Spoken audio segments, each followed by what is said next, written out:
and I'll start my little intro.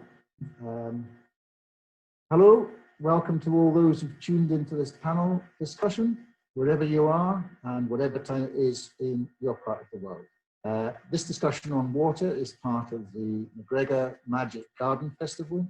This year, because of COVID-19, a virtual online festival, and as a result, with hopefully a worldwide audience. We're very lucky to have with us two experts on the subject of water, and I'm going to ask each of them to introduce themselves. Firstly, Kevin Winter.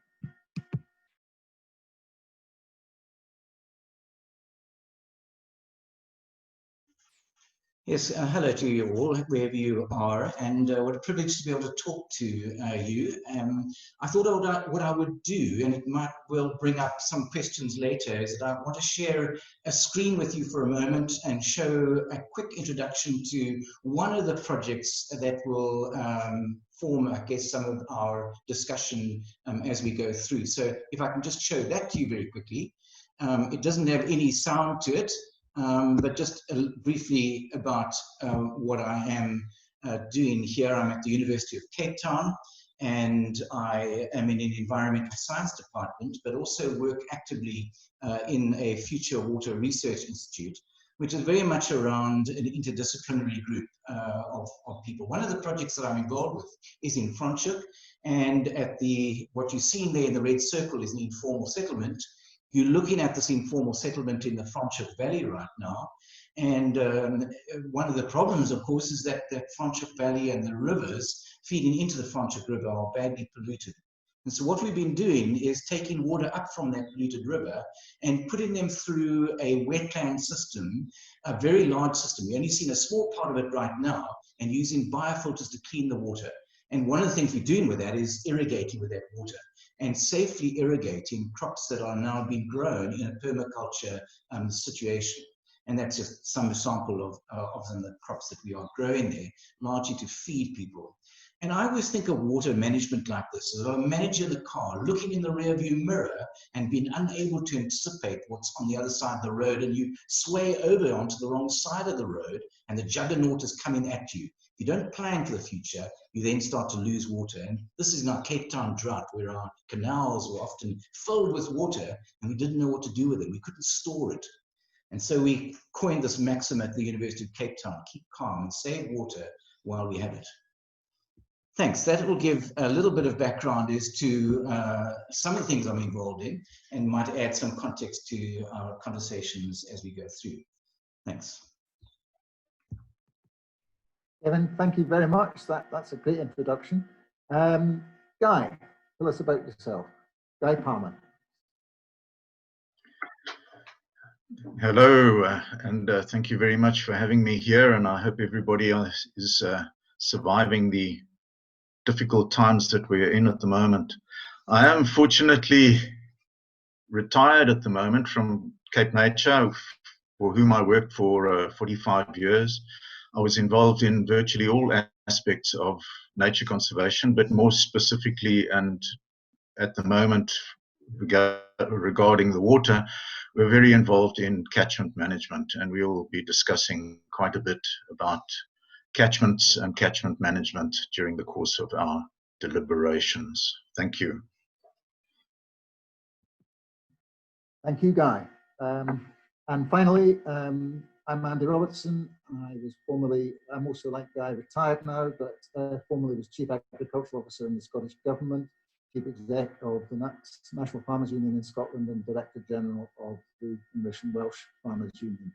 I spent most of my life working with or representing farmers in the UK and in the European Union, but now I'm very happy to be a simple resident of McGregor, where I find myself wrestling with the problem of not enough water, whereas in Scotland the problem is more usually one of too much water. So, with no further ado, and thanking both of you for the introductions, let's kick off with a look at the big picture and look at the source of water supplies in South Africa, and perhaps a little bit about how natural supplies have changed in the last 20, 30 years. Kevin, would you like to say a little bit? Well, I guess the obvious starting point in terms of our water supply is actually to find out where we're using that water.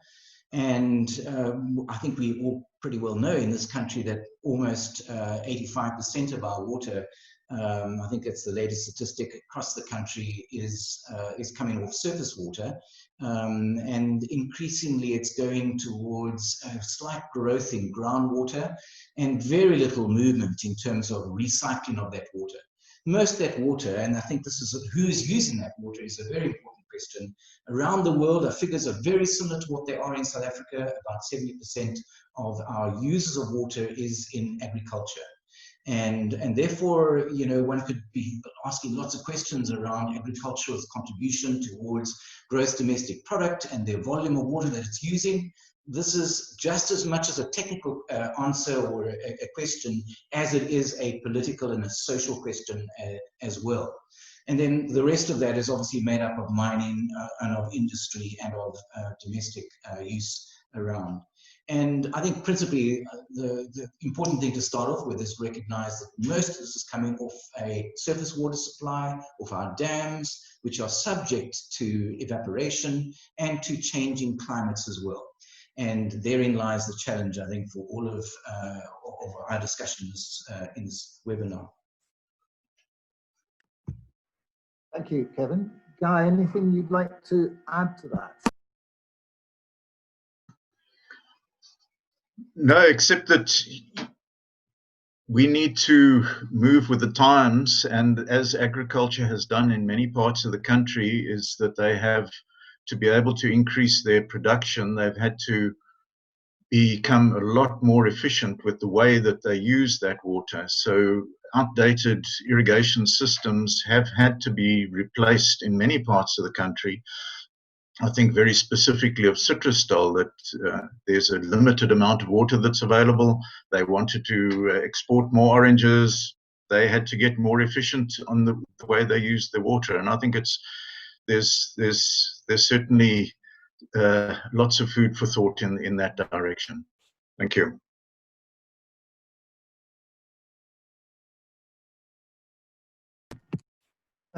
Thanks, Guy. And just maybe asking you to continue, catchment management is a term we hear a lot about, but maybe people don't know exactly what catchment management involves.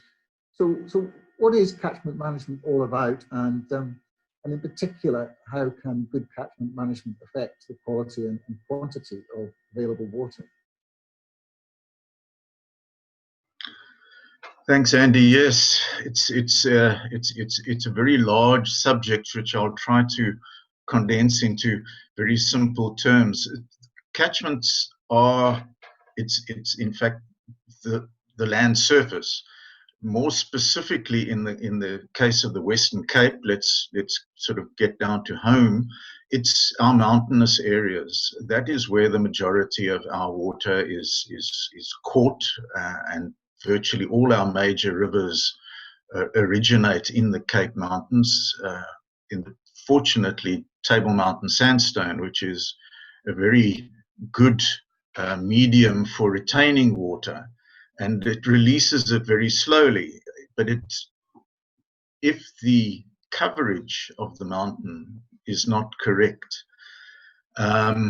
you lose a lot of water. And what I mean by that is the vegetation cover. And I think most people are aware of the problem that we have in the Western Cape, and not only here, many of our areas, is that we have a large number of very water hungry alien invasive plants, large woody things that grow a lot faster than the indigenous fynbos, which grows very slowly, is adapted to long dry summers, etc., etc., and also then utilizes water very efficiently.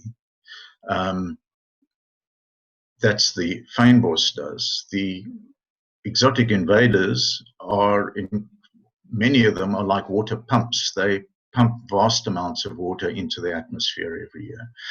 Not only that, but when they get burnt, the temperature is a lot higher because of a lot higher fuel load. This changes not only the sort of chemical or physical properties of the soil, in other words, its water retention. It very often causes water to run off the surface, causing erosion and so on, which your fynbos doesn't do. What the higher temperature of the alien plants burning also does, it destroys very often the natural seed bank, where the soil stored seeds get destroyed by the higher heat that they are not evolved to deal with. So the critical thing around catchment management is to keep it as natural as possible, the natural vegetation, and make sure that your fire intervals are the correct ecological fire intervals for the long-term survival, but also health of the fynbos, which can vary quite considerably depending on the amount of rainfall an area gets. Anything from 10 to 15 years in some areas where it's a lot drier, up to 30 years fire interval periods. And this is to allow the slowest maturing proteas to set seed, etc., which is used as an indicator for the health of a catchment is the longest, slowest maturing proteas, a lot of which are now little relic populations up in the rocky areas that don't get burnt, which is not a particularly good sign. I think we'll leave it there for the moment. Thank you, Guy. Kevin, anything you can add to that? A lot of information there. Yeah, well, that's very interesting, and I think Guy's given us a very technical answer here, and it was about the physical and the topography of that catchment, some which I certainly wasn't aware of the indicators that were being used. So that's really interesting. And maybe it's probably not good for a panelist to be asking the question here, but I'm sure that Guy would be able to help us, and this is really interesting in terms of how efficient these catchment management areas are being managed, and where are some of the challenges that lie around that. Because if we're going to try and see how we're going to manage water better, and that there is a distribution of that water and a caring for the catchment, how well are these being managed, and is there an agency that is functional to be able to do that? And I think Guy's better positioned to be able to answer that. Thanks, Kevin.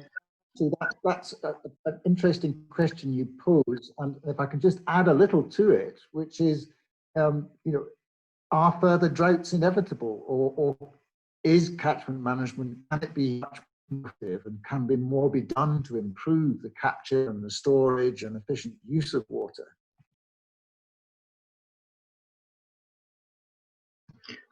Right. Let me see what I can do about that.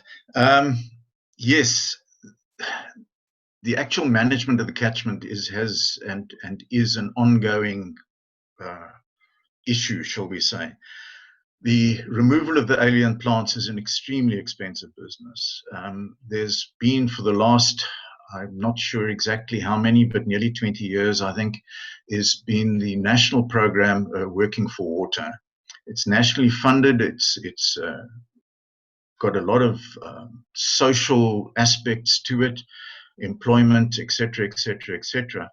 But the size of the problem is almost bigger than the amount of money that's available.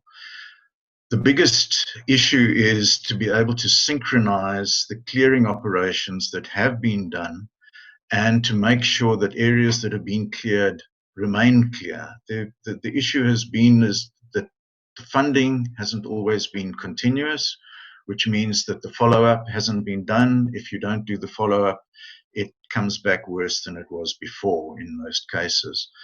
So there are serious efforts being made to coordinate these clearing operations more. WWF has become involved. There's various role players. The municipalities have become involved. Lots of farmers' unions. You will have noticed that on the bridge going over the Breda River towards McGregor. The gum trees, the eucalypts have been removed there. This is all part of this ongoing alien eradication program. Those gums are planted in many areas of the world to sort of dry out areas. They are water pumps. So, getting them out of the system can make an enormous difference. So yes, everybody is aware of in the conservation area and in many of the water affairs and so on, and nationally, but the size of the problem and the coordination is not an easy task at all. We are making progress in a lot of areas. There's a lot of areas where progress is not being made. Thanks, Guy.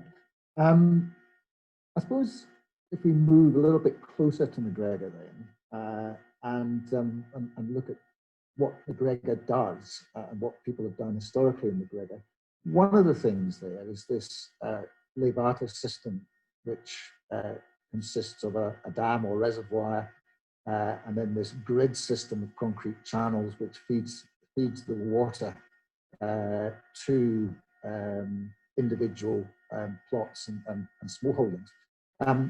It's a fascinating thing, and for someone like me who came to the village and never seen anything like this before, it was really fascinating, and it works very, very well, and it's held very dear to a lot of people in the village. But I suppose the question for me is, as one goes forward, how good a way is that of using water for irrigation purposes and so on? Can I put that one to you first, Kevin? Yes, thanks. And I think just following on from Guy's comment, the lay-water system in McGregor is fed by a series of springs. And if you manage the catchment poorly and are not dealing with exotics and invaders in that catchment, you compromise the flow of that spring. So that's a really important recharge area. And we're quick to blame climate change and changing rainfall patterns, when in actual fact, there may well be a case for poor management of that catchment and how that's compromising the spring. So that's the first thing to talk about. And I think it's really important that we asked and talked about this question around catchment management, first of all, because it applies so much to the amount of water that's coming through. I don't have easy answers in terms of, because I don't understand the data and how the lay-water is exactly managed. But I know from other towns how difficult it is to account for that water. And we now need to start using the technology to account for that water in a much better way. And so the baseline has got to be set in place. And the baseline studies in one other small town that we've been working with was to put in level sensors, which are giving us a continuous feed of data so that we could understand the flow, and then to be able to work out the volume. And so, I mean, I love the quaintness of the lay-water system. I think historically that's really interesting, and it's a very efficient way of bringing water into a particular area. But if you don't understand how that flow is changing through changing circumstances, be that poor management of the catchment, then we've got to get on with that. And so I think that's a very important starting place, or to put things in place to start understanding the data. And I think from there, we can then talk intelligently and knowledgeably about it. And so finding more efficient ways to do that. And the technology is there relatively cheaply with simple level sensors that are bouncing sound off the water path as it passes through. And we can record that literally on the back of our cell phones. So that's a useful start. And I think that the characteristic of McGregor as a lay-water system is incredibly attractive. So I'm quite with people that say that's a wonderful way of distributing the water. And it's on the surface as well. You can manage it. It's not under the ground. We can see it. It's got a much better, I guess, common purpose to some extent. But we now need to find different ways to monitor it. So that's what I'd like to contribute to that discussion. Thank you, Kevin. That's helpful. And I think, Guy, you may want to add, because I think clearly the message there is, don't just look at the system, but look at what feeds the system in the first place. Guy, anything to add?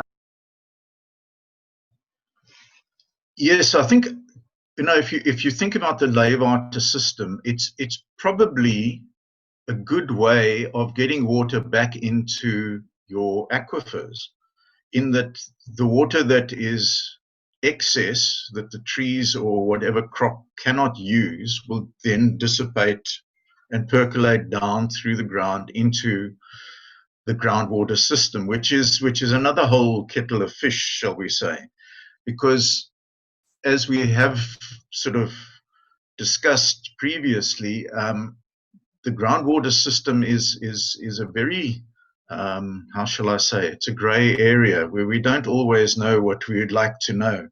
And unless, again, as Kevin was saying, monitoring of any groundwater utilization is essential before you hit the truck coming down the road from Kevin's previous thing.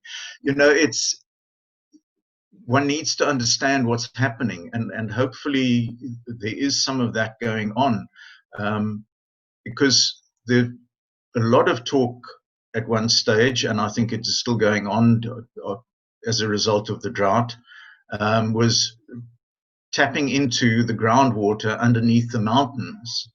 One must understand that groundwater and surface water are actually part of the same system. It's not one or the other. If you suck too much out of the bottom, the top runs dry. As simple as that. Not always as simple as that, because you never really know not never, very seldom know where the water is actually coming from that is recharging your aquifers. And it's understanding the whole hydraulics of those systems that's very, very important to be able to make wise decisions about your water in the future.